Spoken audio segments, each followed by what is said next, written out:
Selamat pagi semuanya Bapak Ibu Saudara. Bagaimana kabarnya? Luar biasa. Ini di ujung tahun kita sampai saat ini tetap diberkati Tuhan. Percaya bahwa Tuhan Yesus kita baik. Amin. Mari kita akan berdoa sambut akhir tahun ini. Ibadah yang terakhir di tahun ini, hari Minggu. Dan kita bersyukur bahwa Tuhan sampai saat ini masih memberkati kita. Amin. Buat yang di rumah, teman-teman saudara-saudara semuanya, Bapak Ibu yang diberkati Tuhan, sehat semuanya, amin. Katakan haleluya Tuhan, sampai saat ini kita diberkati Tuhan, amin.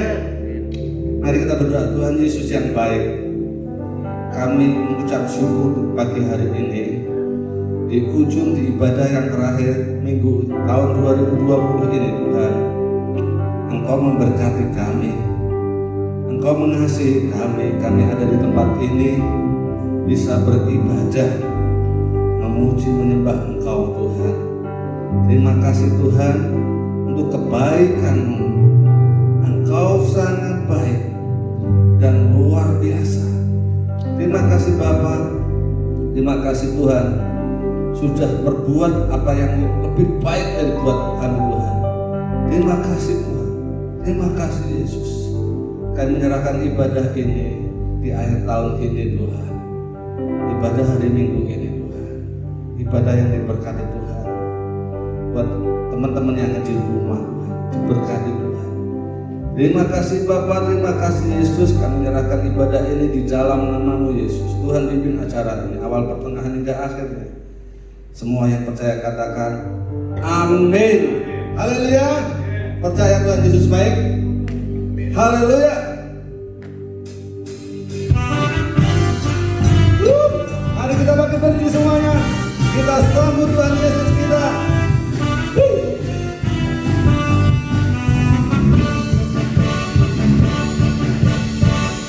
Tiada berkesudahan kasih setiamu Tuhan, selalu rahmat-Mu bagiku. Ayo bergoyang semuanya buat Tuhan. Hari berganti hari, tetap kulihat kasih-Mu, tak pernah berakhir di hidupku. Tuhan Yesus baik. Katakan semuanya ini. Untuk selama-lamanya Tuhan Yesus baik. Tuhan Yesus baik. Sungguh amat baik. Untuk selama-lamanya Tuhan Yesus baik. Tiada berkesudahan kasih setiamu Tuhan, selalu rahmat-Mu bagiku. Yo! Hari berganti hari, telah kulihat kasih-Mu, tak pernah berakhir di hidupku. Tuhan Yesus sungguh amat baik. Untuk selama-lamanya Tuhan Yesus baik. Tuhan Yesus baik. Sungguh amat baik. Untuk selama-lamanya Tuhan Yesus baik. Tuhan Yesus baik. Katakan dengan sungguh-sungguh, sungguh amat baik. Untuk selama-lamanya Tuhan Yesus baik. Katakan Tuhan Yesus. Tuhan Yesus baik. Sungguh amat baik. Untuk selama-lamanya Tuhan Yesus baik. Katakan dengan sungguh-sungguh. Tuhan Yesus baik. Sungguh amat baik. Untuk selama-lamanya Tuhan Yesus baik. Selamanya, untuk selama-lamanya, sampai selama-lamanya, untuk selama-lamanya. Tuhan Yesus baik. Tuhan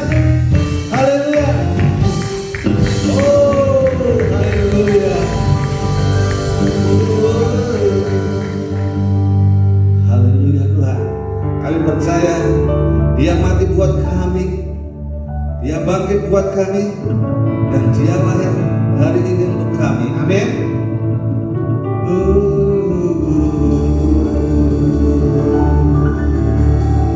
Dia mati untuk kami, dia mati untuk kami, dia mati bagi kami semua.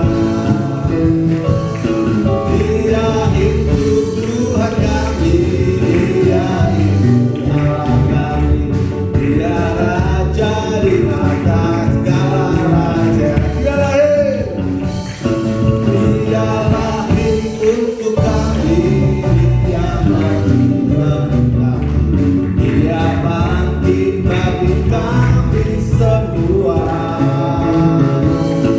Dia itu Tuhan kami, dia itu Allah kami, dia Raja di atas segala raja. Dia itu firman Allah yang turun ke bumi, menjadi sama dengan manusia. Dia Yesus sobat kami, dia Yesus Allah kami, sang penebus bersama dunia. Dia lahir untuk kami, dia mati untuk kami, dia bangkit bagi kita semua. Dia Yesus Tuhan kami, dia Yesus Allah kami, dia Raja di atas segala raja. Angkat tangan kita semuanya. Dia itu firman Allah yang turun ke bumi, yang jadi sama dengan manusia. Oh, dia Yesus sobat kami, dia Yesus Allah kami, sang penebus bersama dunia. Dia Yesus, dia itu firman Allah yang turun ke bumi, yang jadi sama dengan manusia. Oh, dia Yesus sobat kami, dia Yesus Allah kami, sang penebus bersama dunia. Sang penebus bersama dunia. Sang penebus bersama dunia. Haleluya. Ini kemuliaan buat Tuhan Yesus kita. Amin. Sang penebus selama dunia. Kita masih selamat di tempat ini. Amin. Orang lain mulai tertekan karena COVID semakin mengganas. Orang lain di sana kemarin lagi tertekan dalam pikiran yang begitu berat dengan pergumulan ekonomi, dengan pergumulan perusahaan pekerjaannya. Tapi kita punya juru selamat yang hidup. Amin. Mari kita persiapkan hati kita untuk menyembah. Buka hati kita. Yesus, kami puja, kami sembah sebagai Raja, berdiri di tengah kami, ditinggikan dan dipuji.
Oh, pandang wajah Tuhan Yesus, sembah Tuhan. Haleluya.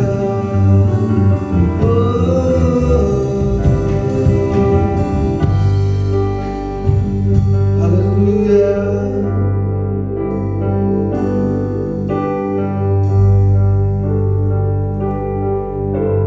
Haleluya. Buka hati kita berdoa. Haleluya. Kami bersyukur Tuhan. Oh Yesus.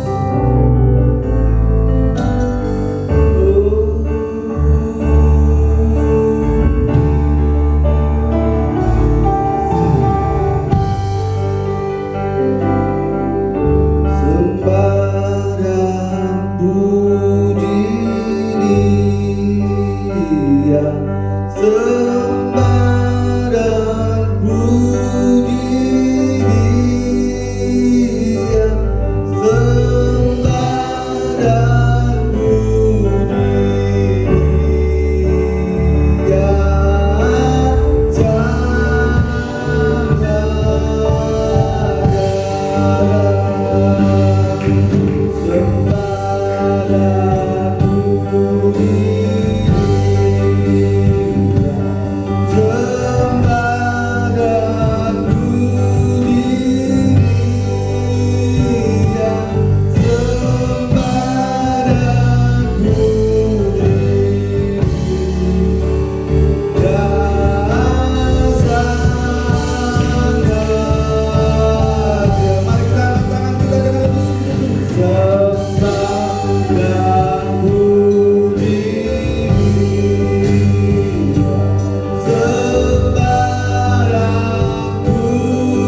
Sampaikan pesan-Mu melalui Pastor Agus Tuhan.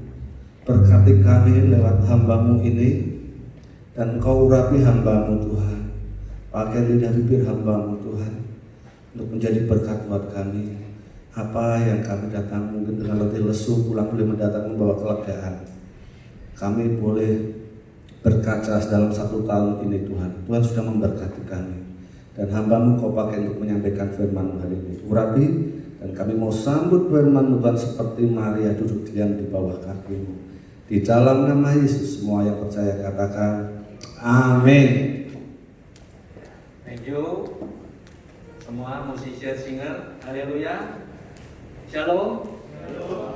Pertama saya mau sampaikan selamat Natal ya, baik yang ada di sini maupun yang ada di rumah atau di mana saja. Mungkin Anda sedang dalam perjalanan dari mimbar ini. Kami tim pastoral ingin menyampaikan selamat Natal dan sebentar lagi selamat tahun baru. Puji Tuhan, para pelayan-pelayan ini adalah para pelayan yang dadaan ya.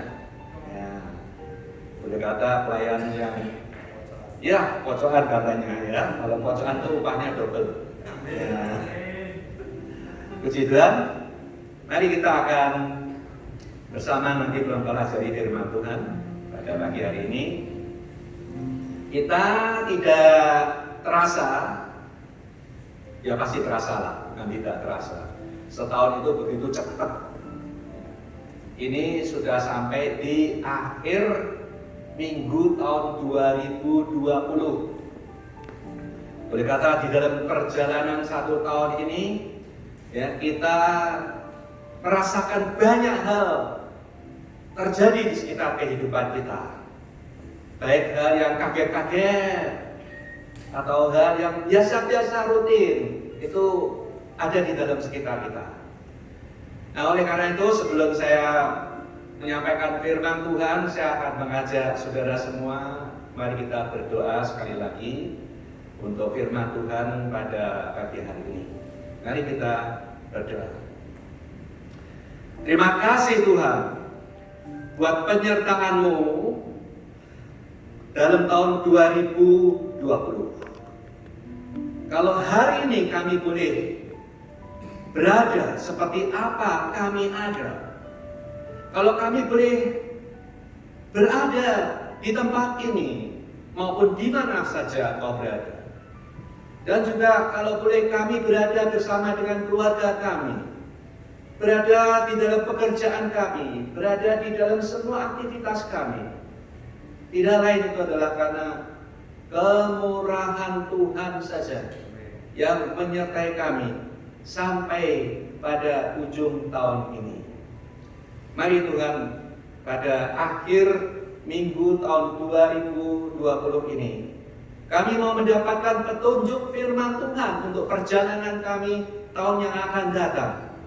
Bagaimana kita harus menata mindset kita, bagaimana kita harus mempersiapkan iman dan mental kita untuk menghadapi tahun 2021. Oleh karena itu Tuhan, hamba berdoa kiranya Engkau sertai firman-Mu ini supaya menjadi benar-benar suatu petunjuk hidup kami pada tahun yang akan datang. Terima kasih untuk kebaikan Tuhan, dan sangat baik kami boleh terus mengiring Engkau. Dalam nama Yesus kami berdoa. Amin. Ya, firman mengatakan bahwa mengucap syukurlah selalu. Mengucap syukurlah senantiasa di dalam kondisi apapun juga. Nah, firman Tuhan pagi ini saya beri tema adalah iman di masa krisis. Dalam masa krisis ini, iman semakin bertumbuh atau iman kita semakin merosot, ya, itu pilihan kita. Sebagian orang imannya menjadi begitu merosot sampai kepada titik nadir, merasa bahwa kok Tuhan tuh diam aja ya, gitu ya.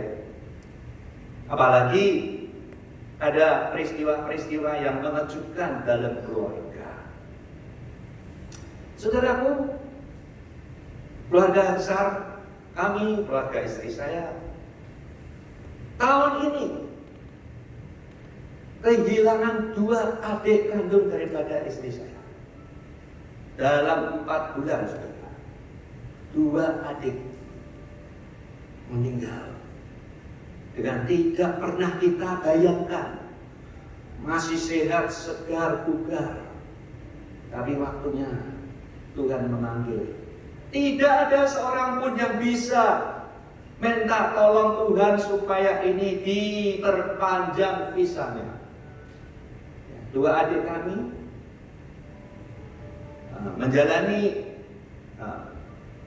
pasang ring di jantung. Dua-duanya sudah selesai, berhasil melewati beberapa hari, dan kami sudah sempat berkomunikasi. Tapi ada satu hari pagi-pagi berita yang mengejutkan, dan kami tidak bisa apa-apa. Mungkin bagi sebagian orang akan mengatakan, ini Tuhan bagaimana? Dalam tempo 4 bulan. Nah saudara, iman kita sedang diuji pada masa-masa krisis ini. Kalau masa krisis ini kita hanya kehilangan materi, itu no problem. masih bisa dicari. Tapi kalau kita kehilangan orang yang kita cintai, kita kasihi di dalam keluarga yang begitu dekat, itu sungguh tidak gampang, saudara. Oleh karena itu saya terus merenung,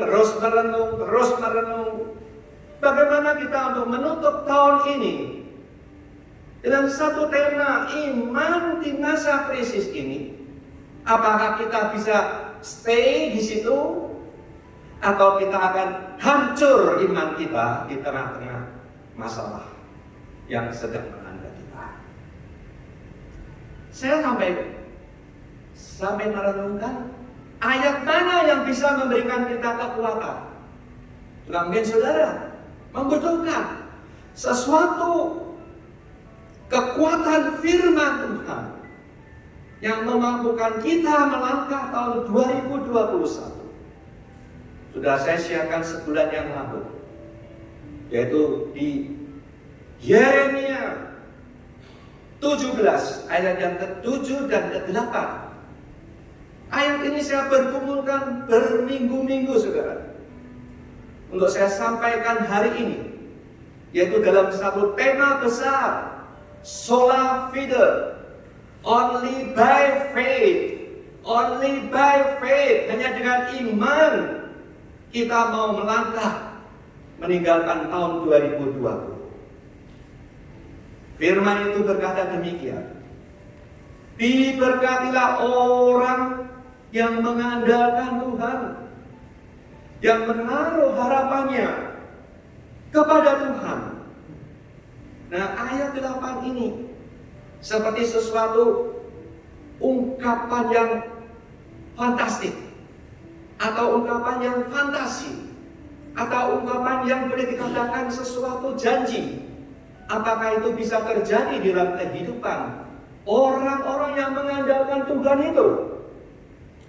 Ia akan seperti pohon yang ditanam di tepi air, yang merambatkan akar-akarnya ke tepi batang air, dan yang tidak mengalami datangnya panas terik, dan daunnya tetap hijau, yang tidak khawatir dalam tahun kering ini, dan yang tidak berhenti, ini yang penting ya, tidak berhenti menghasilkan buah. Pada musim kering, pada musim sulit, pada musim segala-galanya itu di luar jangkauan pikiran manusia, bisakah kita masih seperti pohon yang ditanam di tepi batang air, yang daunnya tetap hijau dan berbuah? Nah, saya merenungkan ini terus. Apa maksudnya mengandalkan Tuhan itu? Dan saudaraku, ada orang mengatakan, bukankah kita sudah berdoa? Ya, kami ketika saudara kandung istri saya sakit, kami sering melakukan online berdoa. Dari berbagai kota-kota, saudara keponakan bahkan sampai di luar negeri, kita berdoa. Apakah cukup itu saja? Mungkin saudara ngomong saya sudah berdoa, sama dengan kita, saya sudah berdoa, kami sudah berdoa. Tetapi apa yang terjadi?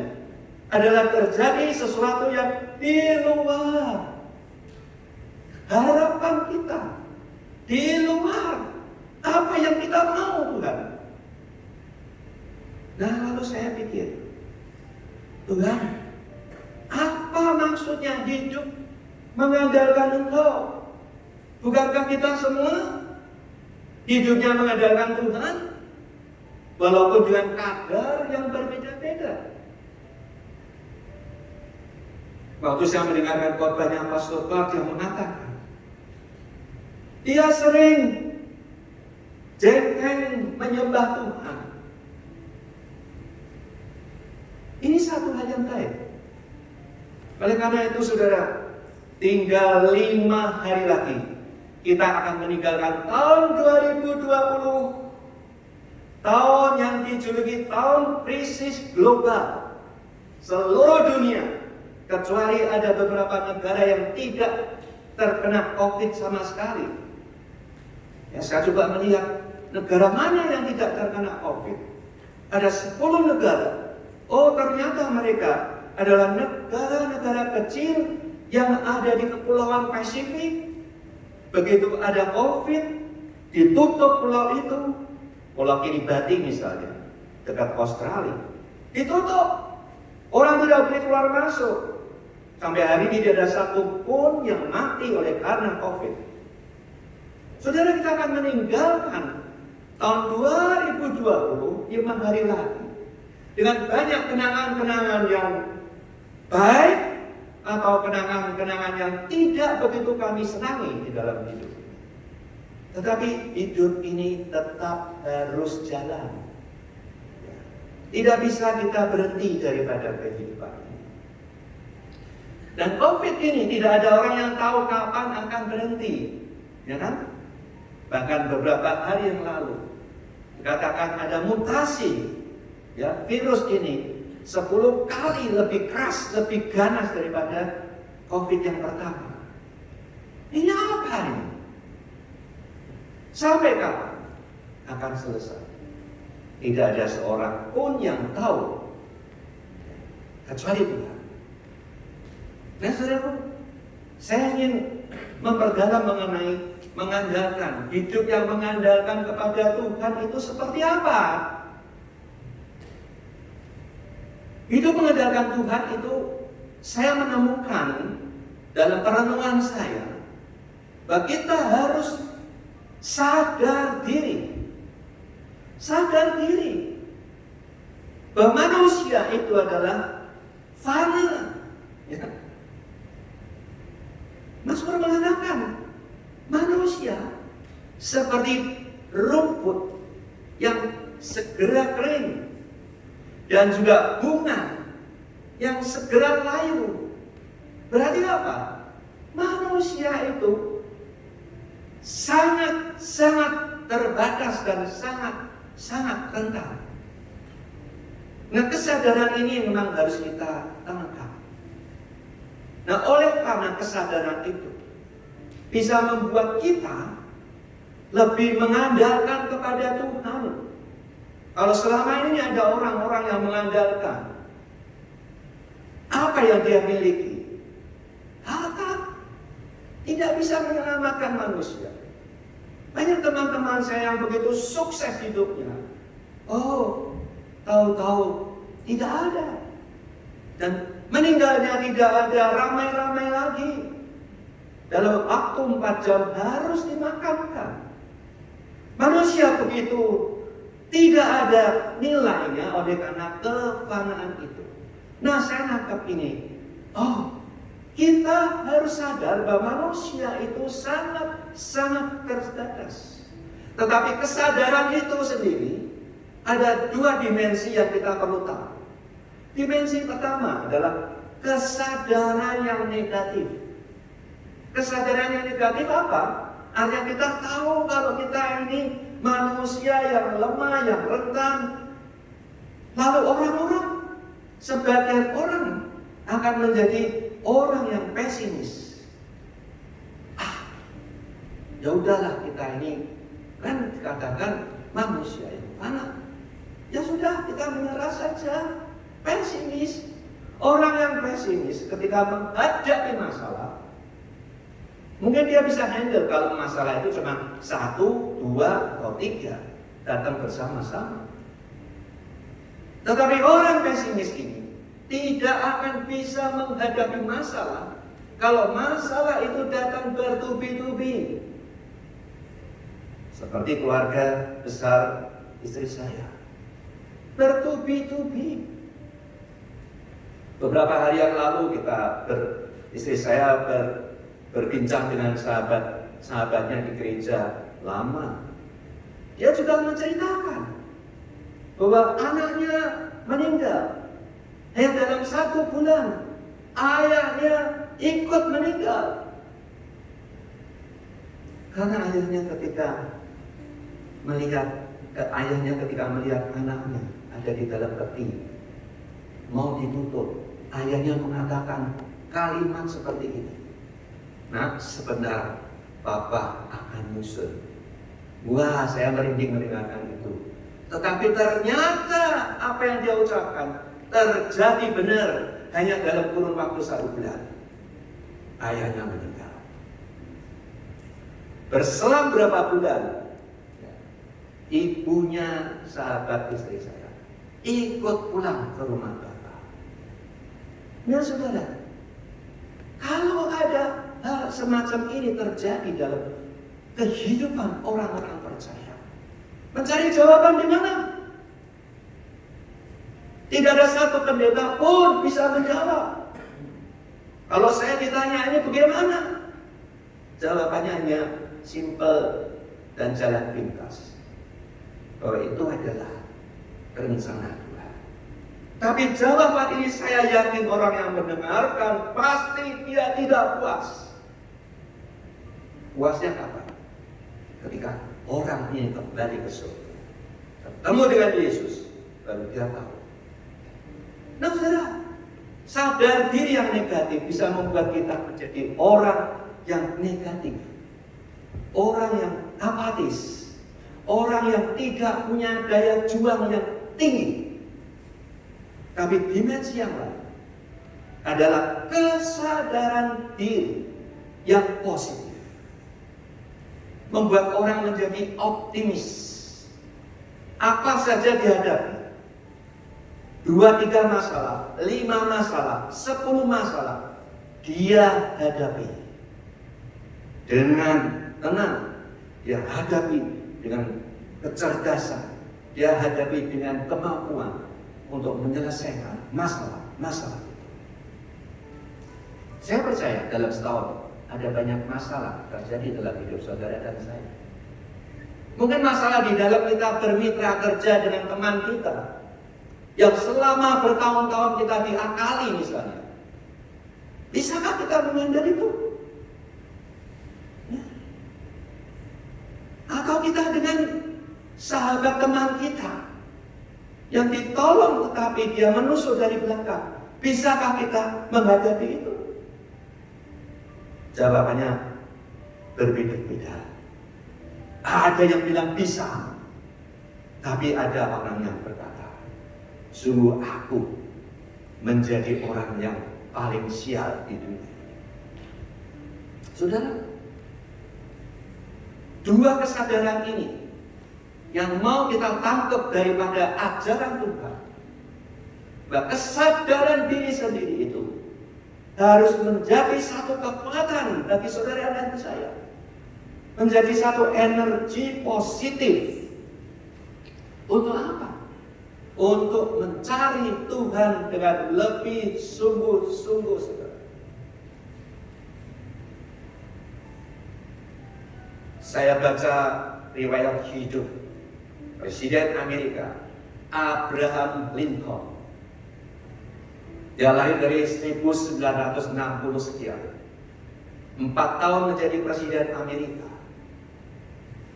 Dikatakan dalam survei bahwa dia adalah presiden yang terbaik nomor 16. Selama riwayat Presiden Amerika, beliau adalah presiden yang terbaik walaupun hanya 4 tahun. Dan bahkan saya baca lebih lanjut, beliau menjadi martir bagi Amerika. Dia mati dibunuh, merupakan presiden pertama Amerika yang mati dibunuh. Saya baca lagi, bagaimana bisa menjadi presiden orang pertama di Amerika yang dikatakan terbaik itu. Satu hari ketika Presiden Lincoln ada di kamar kerjanya, udah larut malam, ada orang dekatnya, saya kira dia sebagai ajudan atau pengawalnya, ya tengah malam dia mengontrol, melihat keadaan istana, lalu dia lewat di depan kamar presiden, kamar kerja presiden itu, dan pintunya ternyata agak terbuka sedikit. Dan mendengar dari luar bahwa presiden seperti sedang bercakap-cakap dengan seseorang. Pengawal ini penasaran, pengen tahu siapakah dia tengah malam ini datang menjumpai presiden. Mungkin sebagai salah satu tugas protokolnya dia. Dia melihat daripada balik pintu yang terbuka sedikit itu. Ternyata Presiden Lincoln ini sedang bersujud, sedang bercakap-cakap dengan Tuhan. Dia mendengarkan Presiden ini mengatakan, Tuhan Yesus, tolonglah aku supaya aku menjadi Presiden Amerika yang benar, membawa rakyat dan negara ini menuju kepada sesuatu yang lebih baik. Saudara, Presiden Amerika ini bukan main-main. Ya, adik kuasa di dunia, mau apa saja pasti bisa.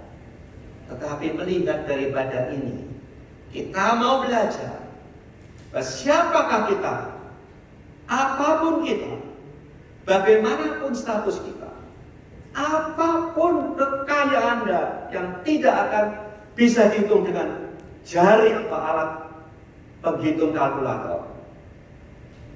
Salah satu-satunya hidup yang berhasil adalah mengandalkan kepada Tuhan. Bersujud, minta pertolongan Dia. Saudara, saya terus mempelajari dari segi kejiwaan, dari segi psikologi, bahwa seseorang yang telah melakukan itu terus-menerus secara rutin, itu akan menjadi lifestyle bagi dia. Saya percaya Presiden ini sudah menjadi lifestyle. Kalau dia berdoa, dia sujud, dia jengkeng minta Tuhan tolong. Ya. Karena ilmu kejiwaan mengatakan bahwa struktur manusia, unconscious mind, pikiran di bawah alam kesadaran adalah 85% akan mempengaruhi kehidupan manusia. Conscious mind, pikiran sadar, hanya 15%. Oh, saya mengerti. Kalau seseorang dengan berkali-kali dia mengatakan kata-kata yang positif, nothing is impossible by God, maka itu akan terjadi dalam hidupnya perkara-perkara besar dalam hidupnya. Ya kan? Karena apa? Unconscious mind itu begitu memotivasi manusia di dalam alam sadarnya yang 15% itu akan menjadi kekuatan superpower untuk saudara dan saya mencapai satu titik keberhasilan yang Tuhan sudah tentukan. Ada amin, saudara? Jadi kita perlu melatih diri kita. Unconscious mind kita terus dilatih. Apa saja yang bersifat positif, Anda tanamkan di dalam pikiran sadar kita. Maka saudara akan menjadi orang-orang yang bisa menembuskan barrier penghalang kehidupan saudara. Dan saudara akan melompat melewati barrier itu. Dan saudara akan menjadi orang yang berhasil. Saya mengatakan ini bukan sebagai ilmu khotbah saja. Tapi saya benar merasakan bahwa alam tidak sadar kita itu begitu luar biasa. Membuat setiap kali saya menghadapi masalah, kita bisa terus berjalan bersama dengan Tuhan. Oleh karena itu, salah satu yang pertama mengandalkan Tuhan adalah bagaimana kita melatih diri kita dengan sesuatu hal yang positif. Yang kedua, yang terakhir adalah buka hati. Buka hati. Buka hatinya siapa? Buka hati saudara. Ketika saudara menghadapi masalah, buka hati untuk siapa? Buka hati untuk Roh Kudus tolong masuk ke dalam hidupku. Kalau saudara buka hati bagi roh-roh yang bukan dari Tuhan, maka saudara akan mengalami jalan buntu, ada masalah. Yaitu buka hati adalah perpaduan antara roh manusia, roh yang ada di dalam saudara dan saya. Perpaduan kita dengan roh Allah. Dimensi roh manusia adalah dimensi ketiga yang bisa kita menyatu dengan dimensinya Allah, yaitu Roh Kudus. Ada ilmu-ilmu gaib yang mengajarkan tentang perkawinan roh. Di Alkitab tidak ada istilah perkawinan roh. Jadi kalau saudara satu kali mendengarkan Allah menganjurkan perkawinan roh, suruh buka Alkitabnya di mana ada mengatakan perkawinan roh. Yang ada adalah perpaduan roh antara roh Allah dengan roh saudara. Ya, ada nyanyian yang mengatakan, bila roh Allah ada di dalamku, bukan menari seperti daun menari. Apa itu artinya? Artinya perpaduan roh kita dengan roh Allah itu akan menjadi suatu energi yang luar biasa, seperti daun menari dengan begitu luar biasa, begitu bebasnya. Jika Saul melihat dari atas, sangat cemburu dan iri hati dengan Daud. Karena apa? Orang sepanjang jalan itu menyambut Daud sebagai pahlawan perang yang berhasil. Saudara, bagaimana kita bisa menyatukan dua dimensi yang berbeda? Dimensi manusia, roh manusia dengan dimensi Allah. Oh, pasti bisa. Saya mau katakan pasti bisa. Oleh karena apa? Penciptaan manusia adalah dari debu tanah yang mati, dan dia bisa menjadi hidup ketika Allah meniupkan rohnya dan dia menjadi hidup. Bukankah kita mengatakan tubuhmu adalah bait roh Allah? Berarti kita bisa mempersiapkan bait roh Allah, tubuh kita untuk diisi dengan Roh Kudus.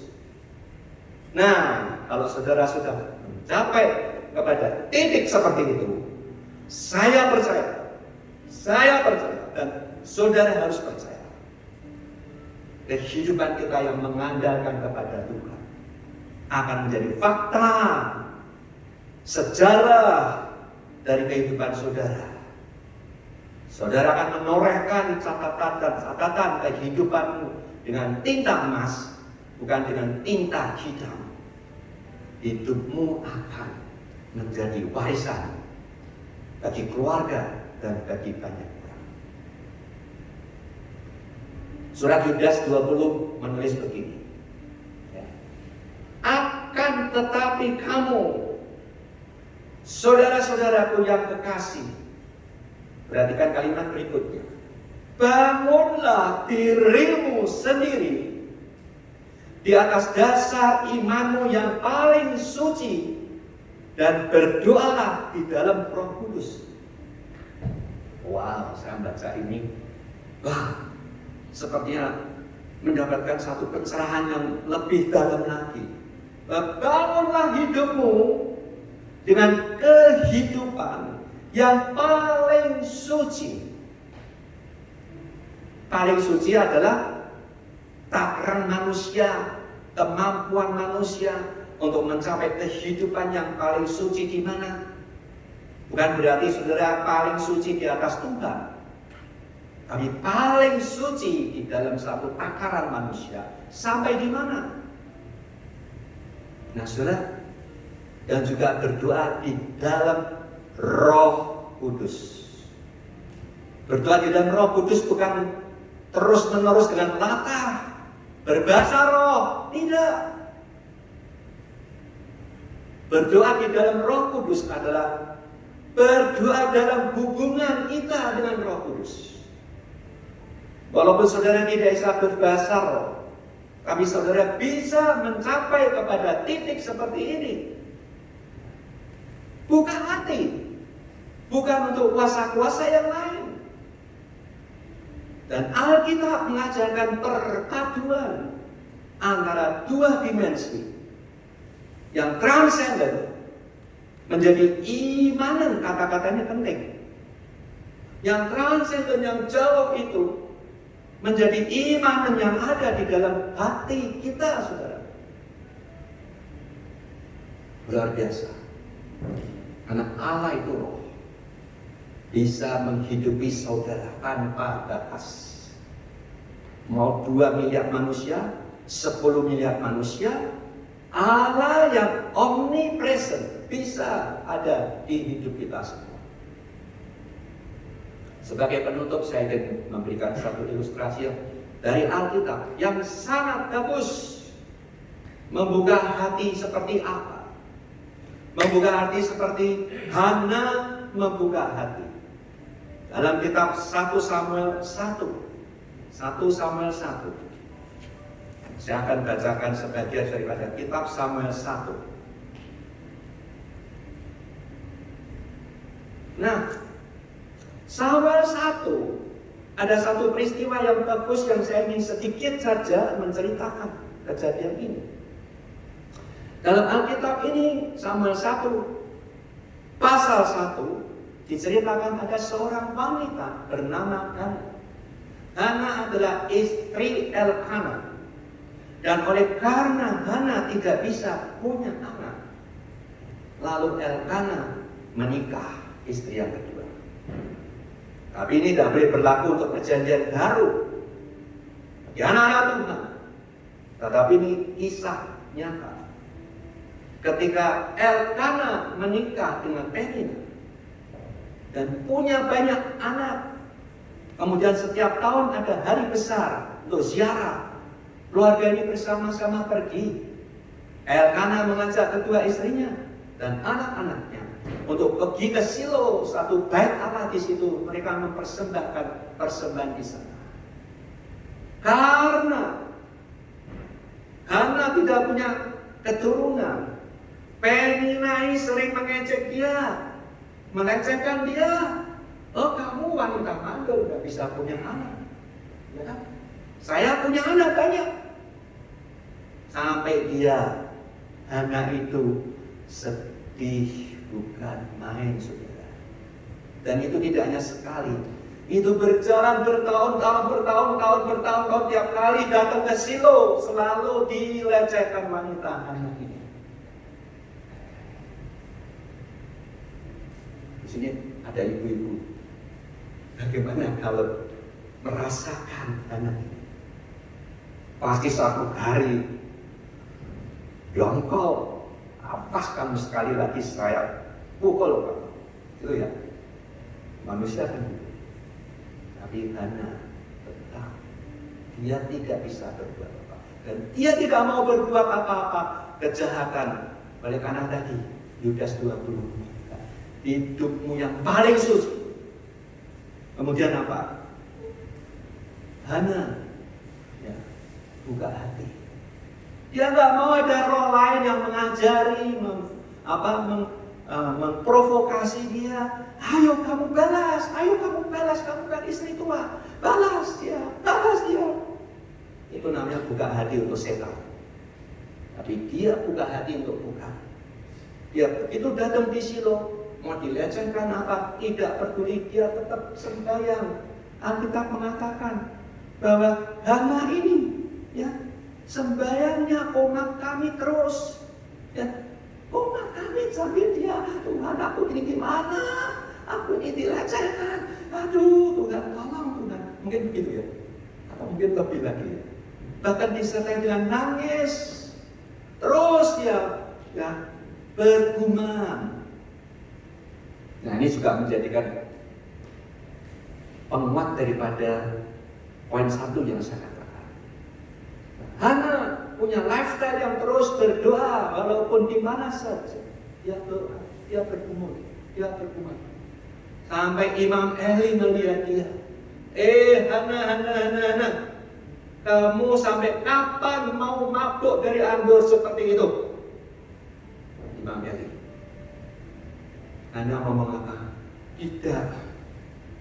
Dalam hatiku ini sangat sedih, Imam. Saya tidak ada pembela kecuali Tuhan. Saya melapor kepada Tuhan. Tolong Tuhan, tolong Tuhan. Imam Eli menutup dengan satu nubuatan yang luar biasa. Ayat 17. Jawab Eli. Pergilah Hana dengan selamat. Dan Allah Israel akan memberikan kepadamu apa yang engkau minta daripadanya. Aduh, saya baca ini luar biasa ya. Orang seperti Hana mau terus bergumam minta tolong sama Tuhan. Ternyata Tuhan itu tidak diam sendiri. Tuhan tidak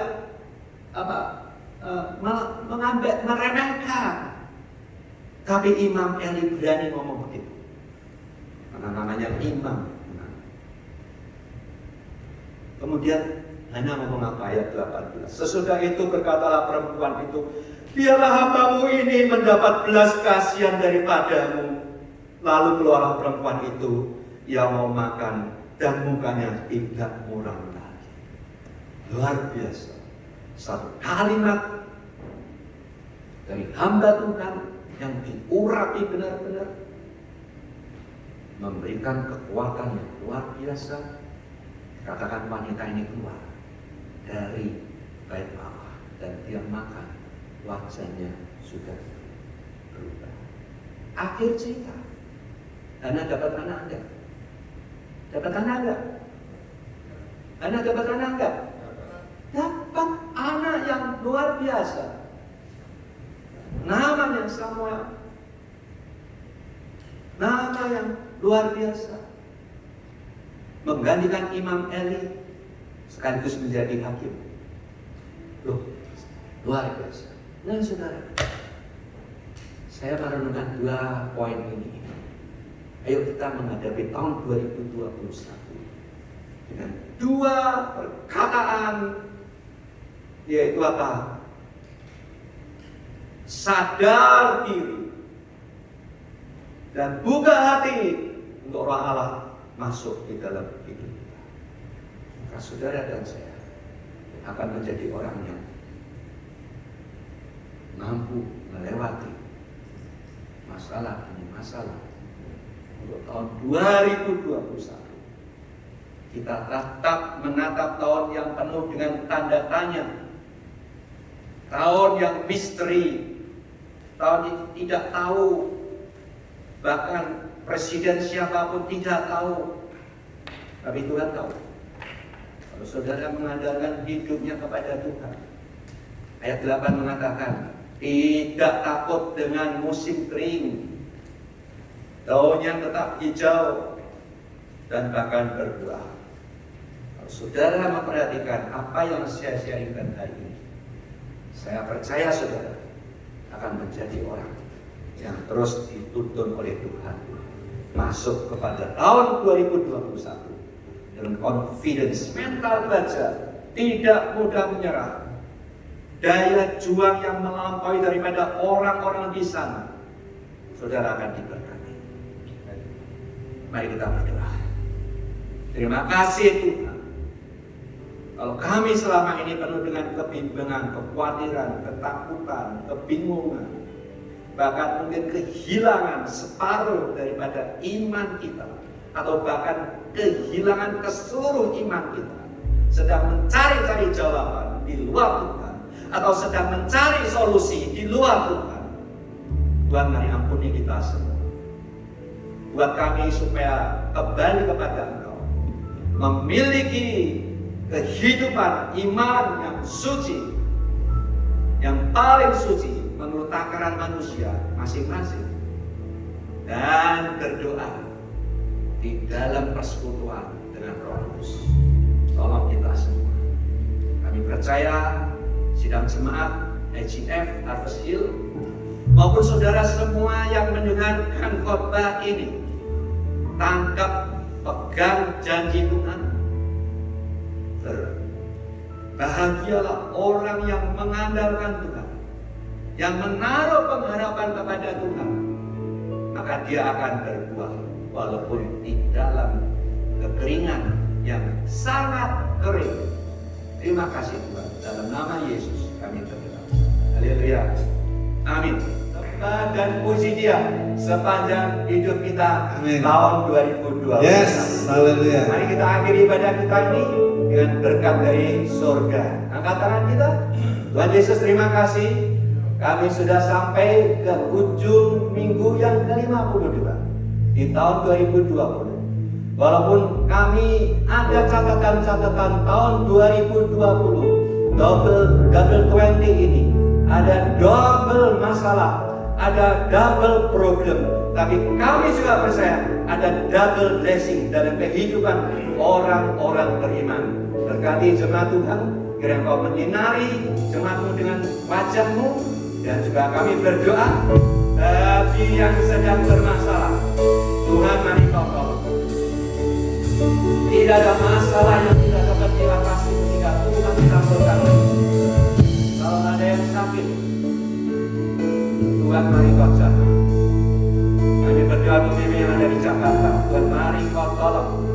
Kesembuhan yang boleh terjadi atas anakmu dan juga anak-anak yang lain. Kami berdoa untuk keluarga Pur yang ada di jauh sana. Kau berkati mereka. Juga bagi saudara-saudaraku yang ada di luar kota atau di mana saja berada, Tuhan mari Kau sertai. Yang kasih Allah menyertai saudara sekalian di dalam persekutuan dengan Roh Kudus mulai sekarang sampai Maranatha. Amin.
Dimanapun berada, sampai jumpa tahun 2021. God bless you. Amin.